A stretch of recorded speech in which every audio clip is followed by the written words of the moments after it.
Two classics that everybody loves. In one video, we're making a very simple marinara and some chicken cutlets.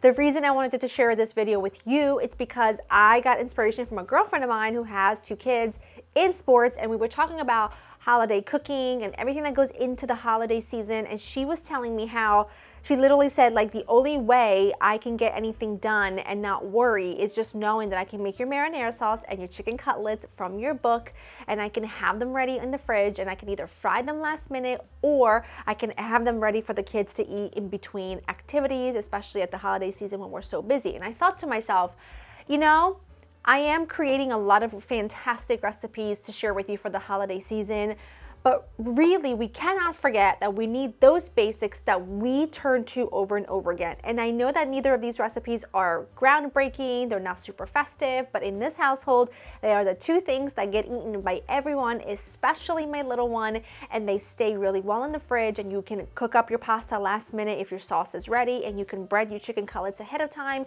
and cook them last minute. And then that way you have dinner on the table in no time at all. So I wanted to share these two classics with you because I just want you to go through the holiday season with a little more sanity, because it is busy. There's a lot going on, and making really fancy 3-course meals on a weekly basis is really not feasible. And let's face it, if you have little ones that are picky like mine, they're not gonna eat it. So we just need those kinds of recipes that we can really rely on. My marinara sauce is very simple. Now, there's a couple different ways you can start it. You can either start it with garlic or onions or a mixture of both. And really, depending on my mood, I will do any of those. For me, really, my very favorite is when you're starting off with really good extra virgin olive oil. And I really want you to look in the pan just to look at that color, because that's gonna give your sauce a ton of flavor. I do that. A couple cloves of garlic smashed for every 28-ounce can of really good quality San Marzano Plum tomatoes peeled. You can use crushed tomatoes if you want to. I don't love the texture of a pre-crushed tomato, so I always like to do it myself. And I wanted to show you, my hands are clean, and I wanted to show you how I do it because it is really, I think it makes such a big difference. I sort of squeeze the tomato between my fingers, and if the core feels a little hard and it doesn't, see how that doesn't really want to mash really nicely, I remove it because it will never soften in your sauce, and you'll have these chunks of tomatoes that don't quite melt into each other, and that annoys me. So I tend to take that out, and I'm telling you, the texture is so much better when you do it by hand. Now, another tip I want to give you is to double this recipe. Now, I already have some marinara sauce in my fridge, so I'm not going to double the recipe today. But the whole point is to have this on hand in your freezer even, so that if you are needing to make dinner in 5 minutes, all you have to do is thaw it out in a pan, put on some water to boil some pasta, and call it a day. Do you know what I mean? So double the recipe, and you'll always be thankful for it. See, that chunk is a little bit too hard, so I'm just gonna remove that. I'm gonna turn the heat down because I don't wanna burn that garlic before I am ready to add my tomatoes. Garlic is very, very fragrant. Now, depending, if my dad was here, I would have used onion because my dad prefers it with the onion. I prefer it with the garlic. My nonna will do whatever she's got on hand, so it doesn't really matter. And this is the authentic, to me, a bella napolitana marinara sauce, your simple sauce, the most basic sauce that you can make that is delicious and everyone loves it, and it's a staple. A lot of basil.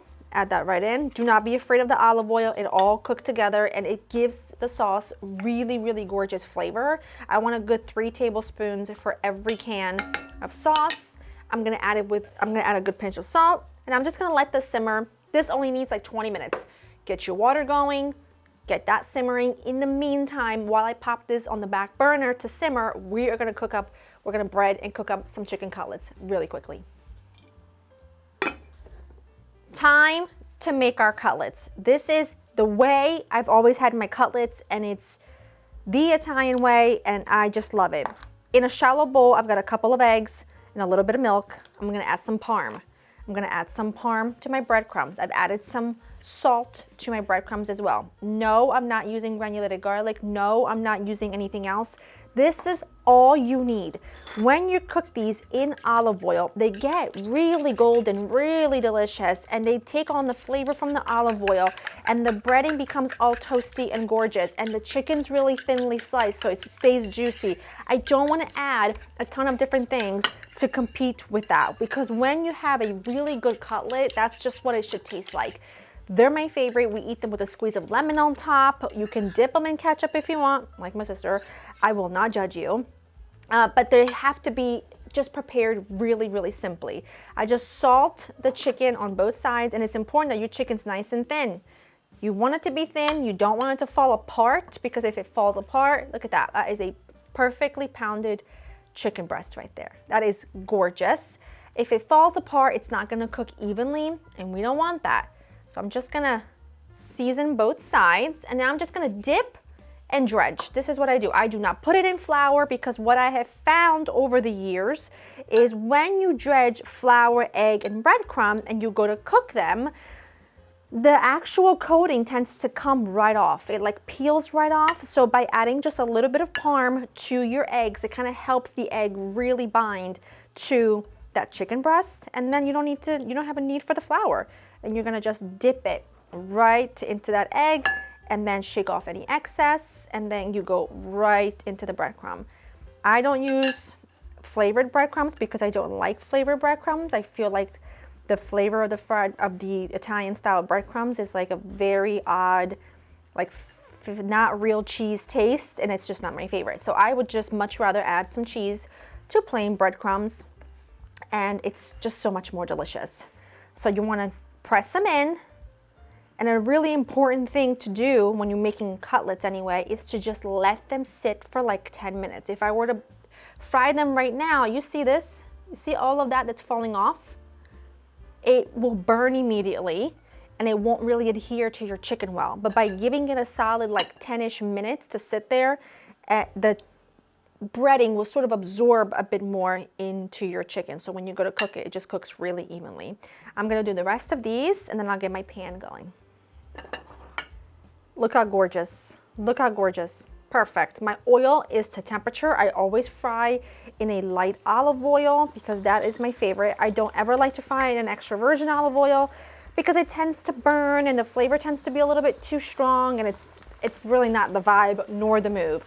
These just need to cook until they're golden on both sides. They don't take very long at all because they're nice and thin.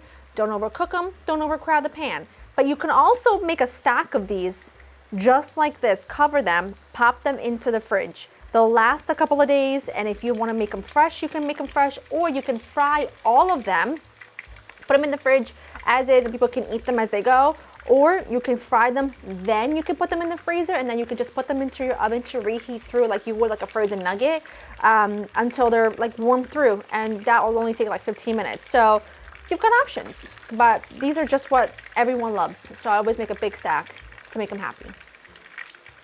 Cutlets are done. When they come out, put them on a paper towel, let them absorb any excess moisture, or look at this. I mean,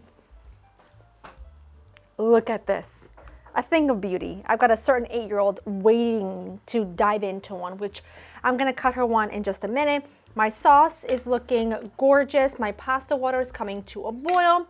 Once it's ready, I'm gonna go ahead and add in my pasta. I'm just using some penne rigate, but you could use spaghetti, you could use fusilli, you could use anything that your heart desires. Once I add that in and it cooks, we'll pull the whole thing together. Pasta's drained. Add some of that sauce right in. I did take the garlic out, but you can leave it in if you want. Look at how gorgeous and saucy. Easy, you know? I already have a kid that came in and ate a chicken cutlet and a half. She's waiting for the pasta. Everyone's ready. And it's the kind of food like you don't have to fight people to sit down and eat. They're gonna sit down, they're gonna eat, and you can feel better about knowing that, you know what? I'm not arguing with them. It's on the table. It will get eaten. Leftovers are fantastic. Make a double batch of sauce, because why not? I love the sauce. It's just so simple, but it's just my favorite. It's my favorite. I put the cheese away. Make sure you put extra cheese on the side, okay? A little more basil on top. I put it away, but it's just glossy and delicious. And it's just something that always hits. You can use any pasta that you like. Make sure you cook it nice and al dente in plenty of salty water.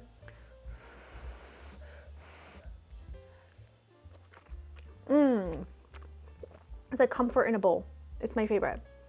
The best. Easy, delicious, cost effective, and everyone loves it. Go to laurainthekitchen.com for the written recipe. Hope you enjoyed spending time with me, and I will see you in the next one. Bye.